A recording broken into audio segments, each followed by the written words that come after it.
Farm Basics is brought to you by the Liberty Link trait and Liberty herbicide from Bayer. The most reliable weed management solution, Liberty Link and Liberty herbicide are the link to efficient row crop production and sustainable weed management.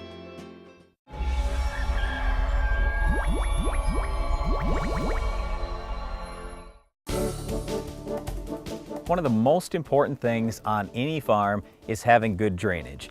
So each year, Darren and I host an Ag PhD tiling clinic. It's free just to talk about all the details of what you need to do in terms of tiling on your farm, how you work with the government on NRCS regulations and all that type of stuff, lift stations, you name it. It's an incredibly powerful seminar, and it's coming up this year on February 28th. So we wanted to go into a little more detail of that today. All right, real quick, we get a lot of questions all throughout the season from farmers about how do I solve this problem or that problem on my farm? And so many times we hear from guys and they say, hey, I've got this issue on my farm. I've got a high salt level. I know I need to get some drainage work done, but what else can I do besides that? And so often it's, you can't do anything else that's really gonna solve the problem other than just put a Band-Aid on it for a little bit of time. Once you get that drainage done, it just changes the environment in your soils, not only for your crops, but for all the living things in that soil. There's a great big misunderstanding there from a lot of non-farmers who think, oh, tiling's bad and you're gonna flood everybody out. That's ridiculous. Tiling is awesome. It's the best thing you can possibly do for the soil in many cases, and the best thing you can possibly do for the environment in many cases. And to come back to the argument about flooding people out, really? How are we gonna flood people out? I mean, think about how the farmer pays for tile. Okay, the only way a farmer pays for tile is with what? With yield increase, right?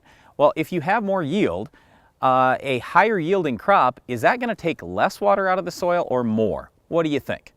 It's gonna take more water out of the soil, absolutely. So over the long term, there's gonna be less water going downstream, not more. So there are all these misconceptions out there, and it's one of the things that we go through during this seminar is how do you talk to non-farmers? How do you work with your neighbors? How do you work with the road, whether it's county roads or state highways, townships even? How do you work with everybody so they can see that, hey, this is a good thing for them and you can do your tiling project so it is the right thing for your neighbor, for the roads, for everyone? One of the biggest things going on in agriculture right now, one of the biggest issues, is water quality. And for many farmers across the country, they're looking at the impact that their farming practices have on the environment. When we look at drainage tile, the water is clean coming out of those tiles if tiling is done correctly. And that's been proven by university studies for many, many years. But farmers are thinking about, what can I do? How can I keep herbicides in my field? How can I keep the fertilizer in my field? Allowing the water to move properly down through the soil is nature's filter. That's how it works. That's why tiling is so impactful for many farmers. Darren mentioned doing tiling correctly. That's exactly what we're talking about at the Ag PhD Tiling Clinic. It's coming up on February 28th. It's right on our farm. It's at the main field day site in the Morton Center. We really encourage you to come. Just go to agphd.com to learn more and to register. We'd love to have you register so we have enough food for everyone, enough books for everyone, and we will have a number of breakout sessions as well, so you can learn more about a number of different things when it comes to tiling. It's all inclusive, all in one day, and it's all free. It's the Ag PhD Tiling Clinic. Having good drainage in your fields is very important so you can get out there to control our weed of the week. Can you identify this week's weed?